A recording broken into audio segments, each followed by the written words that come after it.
Perfect. Okay. If you haven't joined one of our Lead 360 webcasts before, every month we invite a leader from First Option Mortgage to have just a 30-minute conversation, kind of tell us about their leadership style, how they got to where they are now. So if any of you have specific questions you'd like Nicole to respond to, feel free to put them in the chat and we can definitely have her answer them. But otherwise, we'll just kind of ask her some questions and get to know her a little bit better. Before we get started, I will give us a little introduction on Nicole. So for those of you that don't know, she is our VP of Compliance here at First Option. She's been in the mortgage industry since 2003, where she started as a disclosure specialist.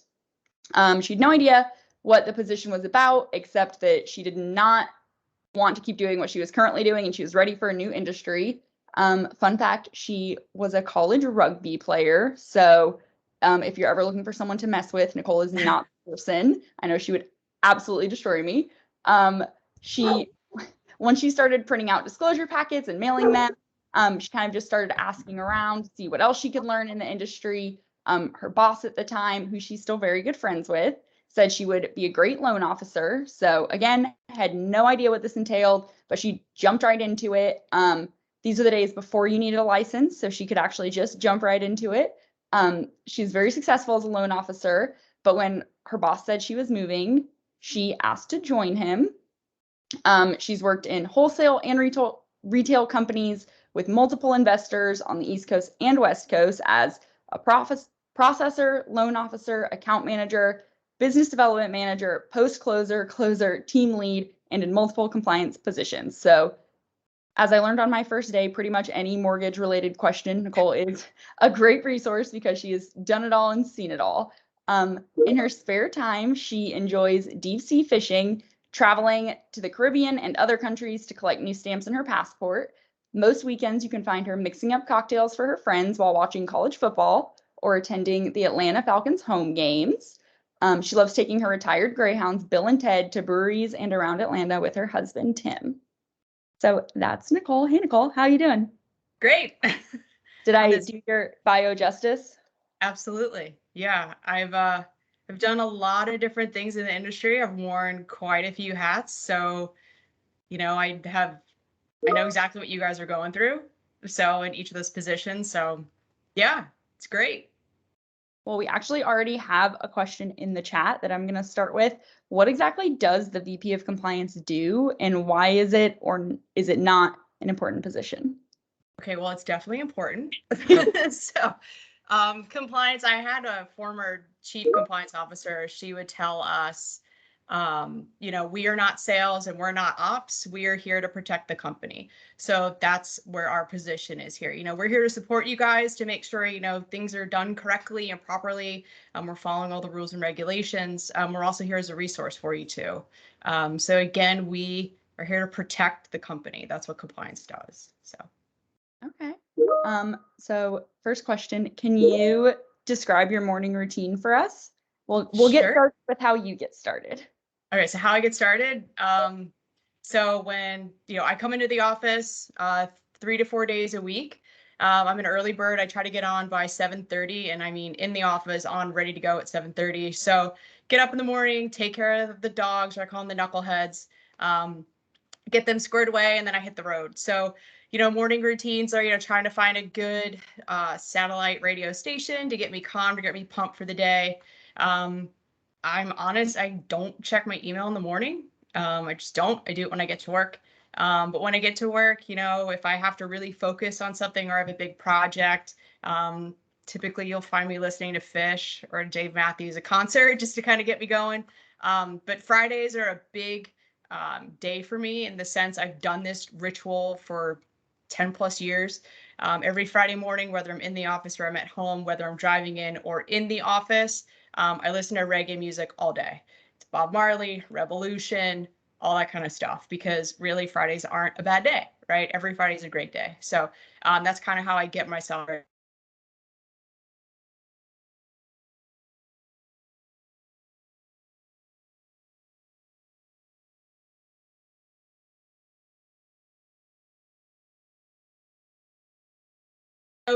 we can't be at a 10 every day, right? We just can't. So if you're at an 8 one day, it's great.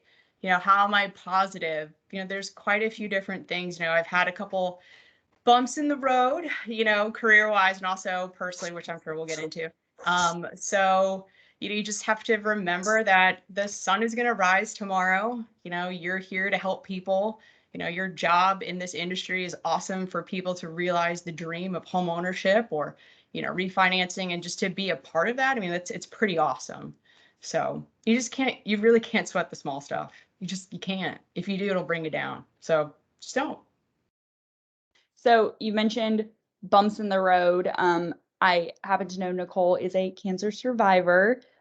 So how did that experience kind of impact, your leadership style and your outlook every day coming into work? Having gone through something like that, I imagine very much changes your perspectives. It does. Again, you don't sweat the small stuff. You just have to be, focus on yourself sometimes. You have to figure out, what's important.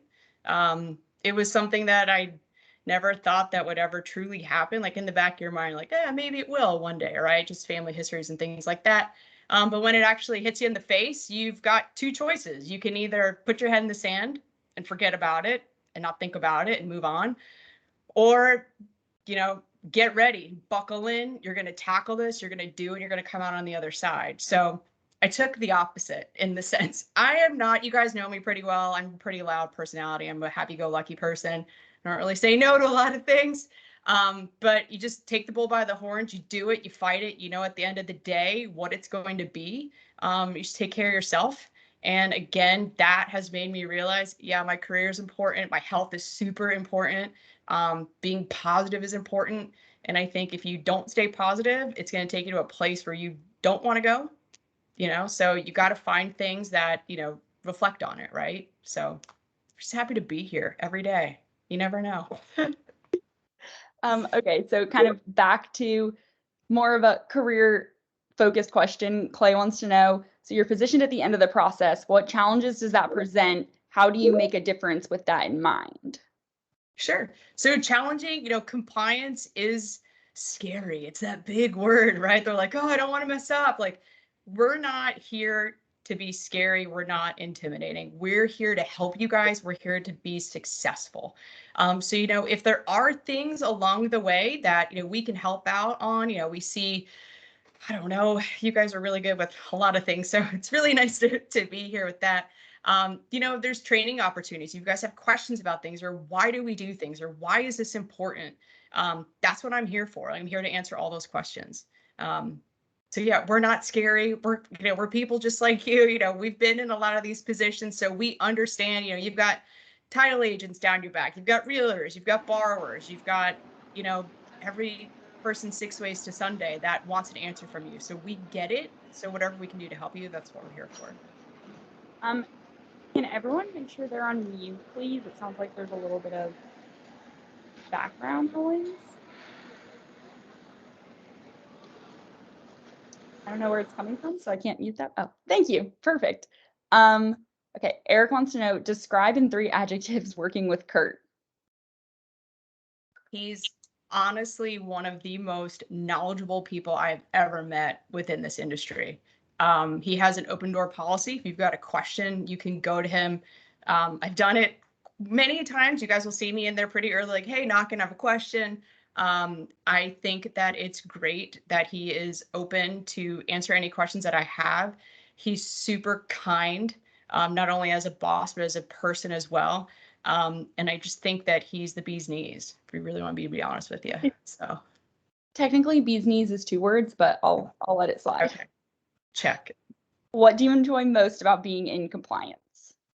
I enjoy compliance because I'm sure you guys know too, I'm also a very type A personality. I do the same thing the same way every single day, right? So I'm a huge fan of a checklist. So I like compliance because, there are some gray areas, but 90% of the time it's black and white. It either is or it isn't. So that's why I like it. I'm a rule follower. You guys all know that. Well, there's nothing wrong with that. So coming back to leadership specifically, what would you say is your kind of token leadership style, and has it evolved over your career, or did you kind of find one, stick with it? It's definitely evolved. Being a part of different positions and different teams without the industry, you kind of, I don't know, I kind of think of like a cafeteria style, right? You take what you like from one mentor or one leader, and then, you leave the rest. And you keep doing that till you build to what what you want yourself to be as a leader.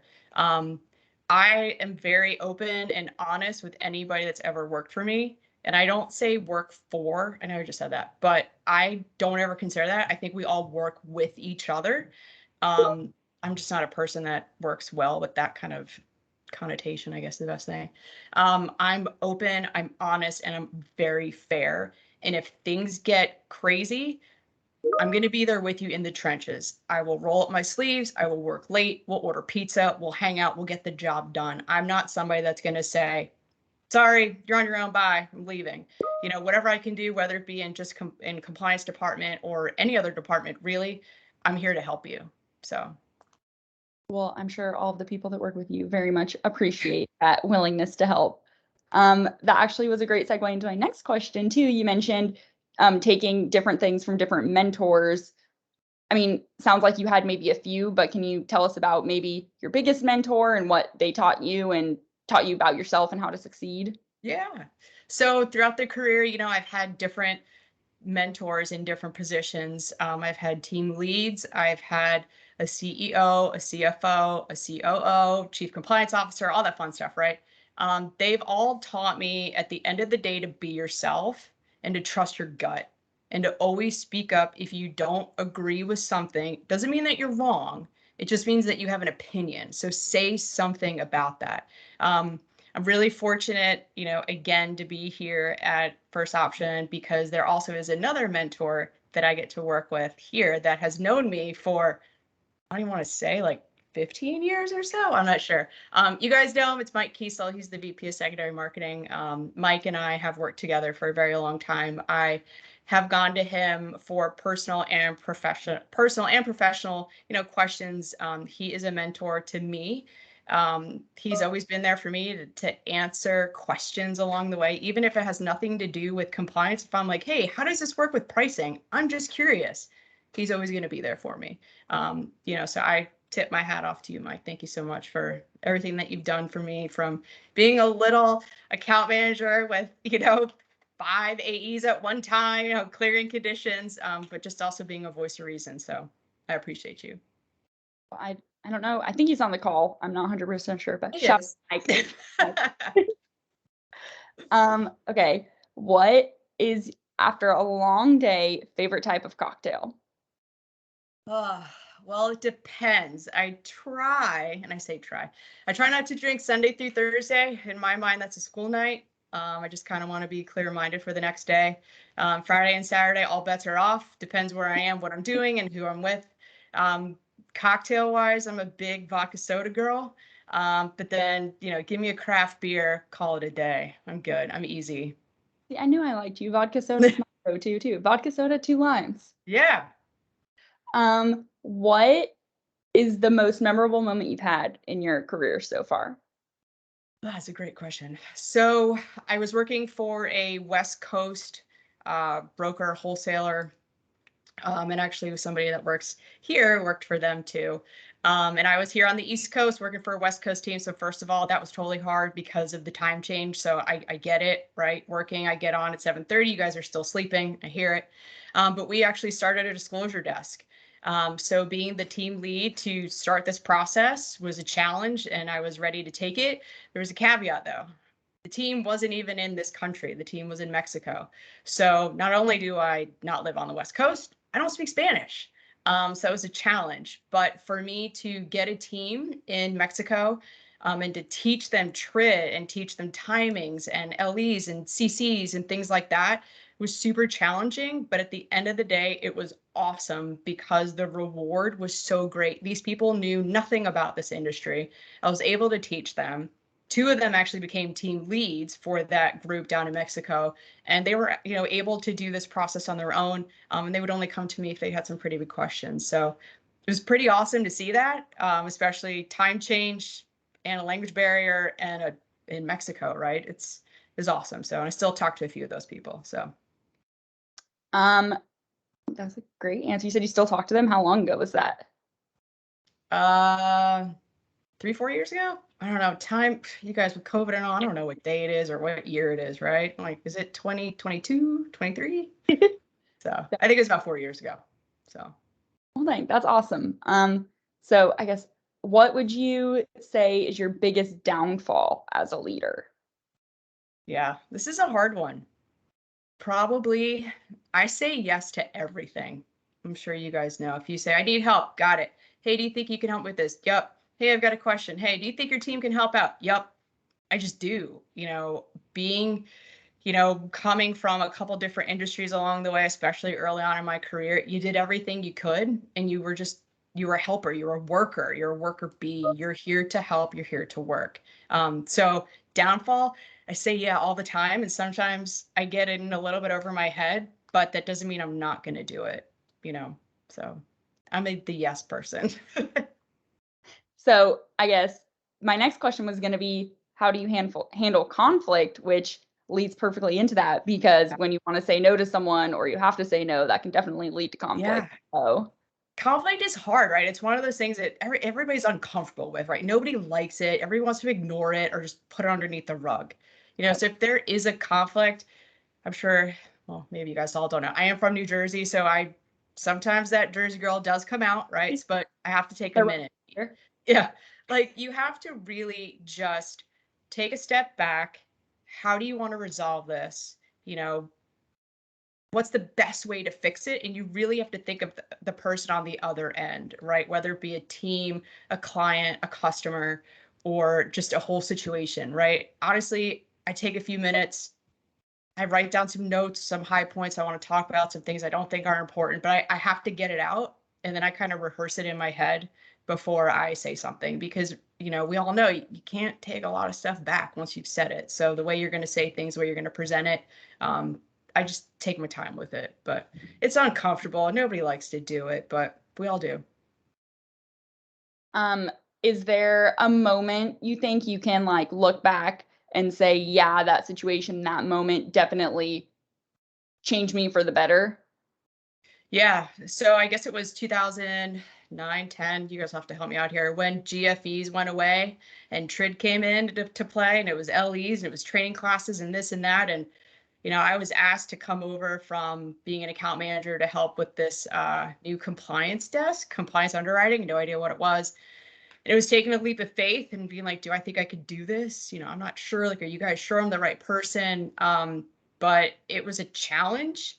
And it definitely made me realize that the best bet that you can make is to bet on yourself. And so that's what I did. So I bet on myself, and here we are. So Turned out well. yeah, I think so far, right? So other side of the coin, what is a time that something didn't turn out well, that you failed, and what did you learn from it, and how did you come back from it? Nobody's perfect. If you don't fail, you're never going to learn, right? You just have to realize that, and you are going to mess up. It's okay. I just tell myself it's all right, and I make mistakes. You just have to own up to it if you did it, and you ask how you can be better, and be open to whomever you need to talk to about it, right? Whether it be your supervisor or a team lead or a coworker, like, hey, I messed up. We had some things, most of you guys, I don't know if you know, we had the LAR, right? Not here, another company. And I totally thought I submitted it on time. Apparently I didn't. I thank God I'm like a month ahead of things, right? Like, you guys know, I don't wait till the last minute. So I got a call from one of our reps out in, I think he was outside of Nashville, and he's like, hey, you never submitted this. I was like, what are you talking about? So I was all freaked out, right? Because it's this huge thing that you have to do every year. So I totally messed up on that. I owned it, and I just moved forward with it, but I'll never do that again. That's the key. Make the mistake once, but learn from it. So question in the chat, what is your take on the importance of company culture as a leader? Culture is huge. I think that if you don't have a culture where you as an individual feel comfortable being yourself, no matter what that is, what position you're in, that's huge. Culture is big, and that is honestly one of the top reasons why I really wanted to come to First Option. You guys are awesome. You guys are great. You're friendly. You're smiling. You know, you truly mean when you ask, how are you today? Like, you're genuine. You want to know, you know, and if I'm going to be spending 8 to 10 hours a day with these people, I want to love it. And I want that to be, you know, reflected back. So to be in the company of everybody in the office, outside of the office, like, I truly appreciate every one of you. Just know that you're the reason why I'm happy to be here. Culture is huge. You know, if you walk into a room and you're like, I don't feel comfortable, it's not me, these people don't like me, they don't know who I am, then you're not going to want to be there, right? You're not going to want to give that extra 10% or 20. So it's huge. It's awesome here. It's great. Well, we're glad you love us. We love you too.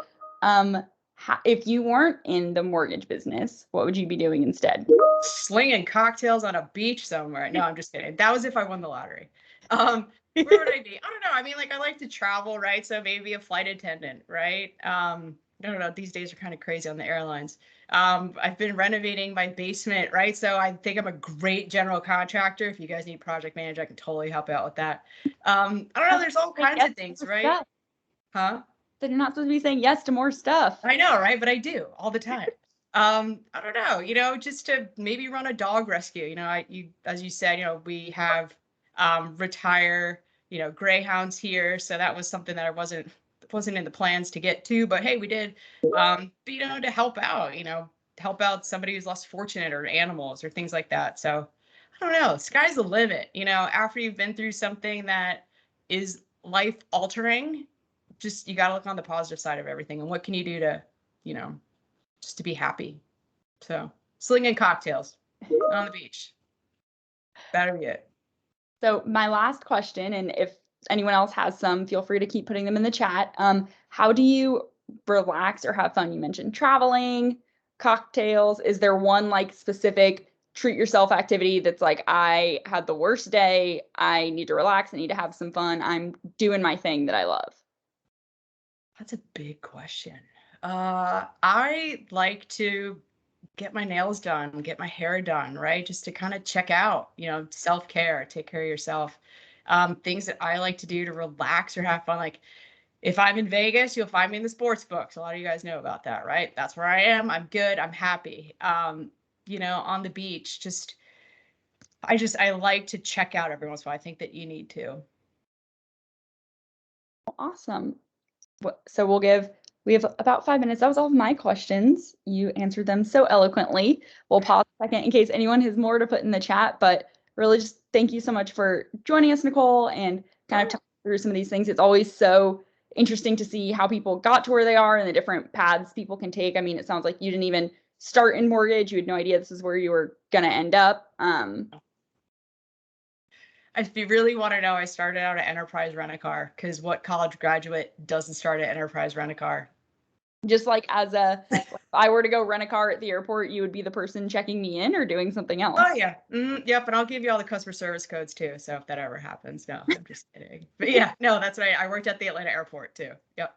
Oh my gosh. I bet you actually did like check in someone that you've worked with now and it was a random person, so you've never remembered it. Yeah, I still talk to a group of those girls that I used to work with at Enterprise. So we're all over the country now, and there's about 5 of us, which is very strange, that are in mortgage. So it's really weird. Yeah, it's very, very strange. A couple of the guys that I worked with, Mike Kiesel actually knows one of them. I went in for an interview and he was at the elevator at this job and I had no idea he was there. He's an account executive. He's doing very well. Very strange, right? Cross your paths again. And I'm like, don't ever talk to me about washing cars outside in the 90-degree heat. It's not going to happen. We're not doing this anymore. So, but yeah, you never know who you're going to cross, right? I mean, you don't ever burn a bridge. You know, you'll meet people along the way that you haven't seen in forever. So yeah, I'm your girl if you want your car detailed. No, I'm just kidding. But I'll do it. Well, awesome. Thank you so much for joining us, Nicole. Yeah. And everyone who called in. Like I said, we do this every month, so join us next month. The announcement will be going out sometime in the next couple of weeks. This also has been recorded, so it'll be shared on our YouTube. if you missed anything or had to call in late and missed the beginning. But thanks so much, everyone, and have a wonderful rest of the afternoon. See you guys. Have a great day. Thanks, Nicole. See ya.